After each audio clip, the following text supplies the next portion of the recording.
What is the Oasis and why is it important? Tell me about the background, what it is, what's going on with the Oasis of California. Oasis is a term that I've coined on an area of 4 water districts, basically.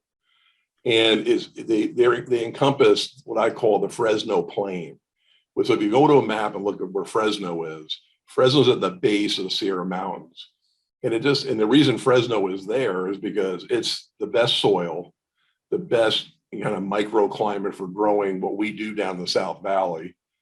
And the geology of the underground water is amazing, right? Because there's 2 major rivers that flow right through the Fresno Plain.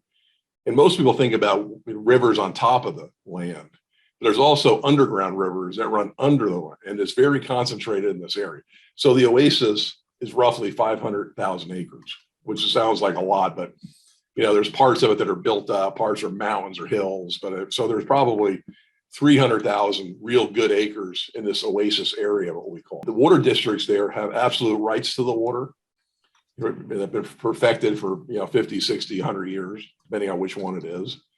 So, in my thinking of being in the Valley for 25 years, the further south you go towards Bakersfield, the deeper the water gets and the worse the water gets because there's more salts and volatile compounds the deeper you go. So where we are in the Oasis area, which is our target, and I've got a few ranches on the boundaries of the Oasis that do pretty well, but we only want to invest in the future deals in things that we know the water is bulletproof. And we know we'll be the last guy standing in California when it's over with. Because in California, they've changed the law.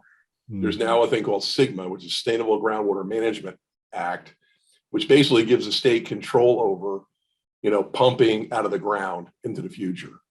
And if you don't have any surface water coming out of these water districts, they're going to curtail and you're going to lose 40% of the acreage in the South Valley, probably 30%. Everybody argues about how much, but it's more than 20, less than 60, somewhere in that range. So our thesis is, as the rest of the valley dries up, and it's not going to dry up 100%, there's going to be spots where there's good, but this is a real supply and demand business, both for selling commodities and land prices. So as our land gets more, is going to get much more valuable as other land gets less valuable, and what we make every year is going to skyrocket because supply and demand. Like sometimes we'll have a freeze in citrus. I mean, the prices are 2x when that happens. So a $20 box of oranges is $40. So imagine when these groves go out of business, basically half of them are fallowed. You're going to see a supply curve that's out of whack that's going to really benefit our investors in the Oasis area. So, and the Oasis is a term that I coined. I mean, it's not, you can't go on a map and see it, but we kind of know what area it is. The other reason the Oasis is important to me is it's close to where we do business. We're in this market every day. We know the brokers, we know the chemical people, we know the soils people. We understand it. We know how to do the due diligence perfectly on these things. It's not difficult, but you've got to execute with 100% performance to make sure every deal is good for the investors.